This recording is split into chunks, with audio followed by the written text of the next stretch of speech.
कल माननीय मंत्री परिषद की बैठक में हम लोग वर्ष 2025-26 की आबकारी नीति को लेकर बैठे, जिसे माननीय मंत्री परिषद ने पारित किया है।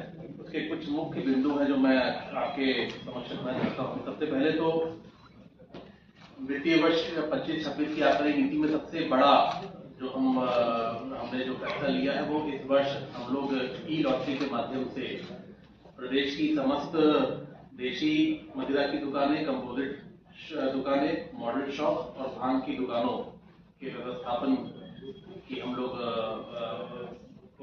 कराने का काम कर रहे हैं। 7 वर्षों से लगातार नवीनीकरण हो रहा था, लेकिन इस बार हम लोग ई लॉटरी के माध्यम से इसको व्यवस्थापन की प्रक्रिया को आगे बढ़ा रहे हैं। साथ ही साथ ई लॉटरी में भी एक आवेदक को केवल एक ही आवेदन करने का मौका मिलेगा और प्रदेश में एक आवेदक को 2 से ज्यादा दुकानें आवंटित नहीं की जाएंगी। ये निर्णय माननीय मंत्री परिषद ने लिया है। इसी के साथ साथ हम एक नया मॉडल लेकर आए हैं कंपोजिट शॉप का, कि हम नई व्यवस्था लेकर आए हैं।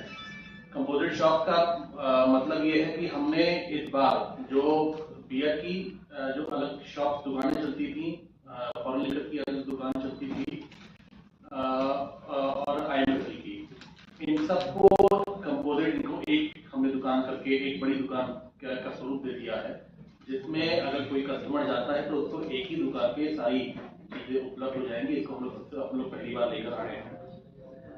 इसी के साथ साथ ये भी निर्णय हुआ है कि प्रातः 10 बजे से रात्रि 10 बजे तक का समय, जो पिछले साल लगातार कई वर्षों से चलता चला आ रहा है, उसको हम लोगों ने 12 घंटे की समय सीमा तय करी है कि प्रातः 10 से बिक्री शुरू होगी और रात 10 बजे तक दुकानें बंद हो जाएंगी। जो हम लोग कंपोजिट शॉप लेकर आए हैं उसमें एक व्यवस्था ये भी करी है कि अगर कहीं पे हमारी मदिरा की बियर की दुकान और विदेशी मदिरा की दुकान आसपास है, दोनों बगल में है, तो उसको हम लोग मर्ज करके उसको एक दुकान हम लोग क्रिएट कर देंगे। अदरवाइज अगर जहाँ पे जगह हम लोग को ज्यादा उपलब्ध हो रही है तो हम ज्यादा जगह पे उन दुकानों को क्रिएट करेंगे।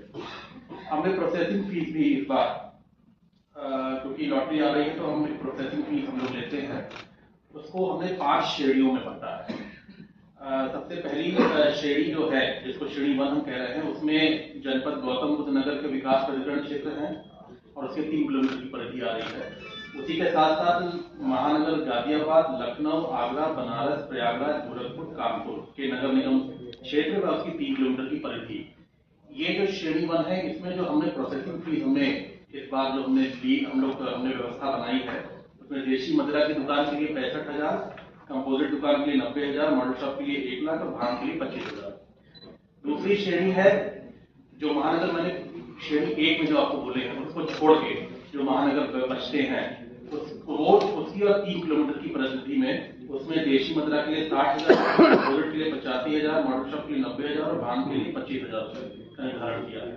तीसरी श्रेणी नगर पालिका क्षेत्र जितने हैं और उसकी 3 किलोमीटर की परिधि, उसमें देशी मदिरा 50,000, कंपोजिट 75,000, मॉडल शॉप 80,000 और भांग 25,000। चौथी श्रेणी है नगर पंचायत की सीमा के 3 किलोमीटर के अंतर्गत में 45,000, 65,000, 70,000 और 25,000। और 5वीं श्रेणी आखिरी है, वो ग्रामीण क्षेत्र है जो आता है, उसमें देशी मदिरा 40,000, कंपोजिट 55,000, मॉडल शॉप 60,000 और भांग का 25,000 रुपए का हम लोगों ने निर्धारित किया है। अब की बार ये निर्णय लिया गया है कि जो पिछले सालों के तरीके से जो हमारी यूपीएमएल की कैटेगरी थी, कंट्री लिकर में, जिसको हम लोग जो ग्रेड बेस्ड हम लेकर बना रहे थे, वो पहले शीशे की बोतलों में आता था, लेकिन इस बार कंट्री लिकर की दोनों श्रेणियां, चाहे वो ग्रेन बेस्ड हो और चाहे वो मोलासिस बेस्ड हो, दोनों श्रेणियों को हम लोग ने ग्लास को हटाकर हम लोग ने टेट्रा पैक में कर लिया है। एसेप्टिक पैक में ये कंपल्शन हो गया है, ग्लास को हमने हटा दिया है, क्योंकि टेट्रा पैक आप जानते हैं कि वो सेफ ज्यादा होता है, उसमें मिक्सिंग की पॉसिबिलिटी बिल्कुल कम नगण्य हो जाती है, उसमें मिक्सिंग नहीं हो सकती है। 4 श्रेणियां, जैसे कि हमने 4 श्रेणियां बनाई है इस बार। 25 की श्रेणी है अल्कोहल की, कंट्री की 25 की श्रेणी है, उसके बाद 36 की श्रेणी है, ये दोनों तो मोलासिस बेस्ड है। एक नई हम लोग श्रेणी लेकर आए हैं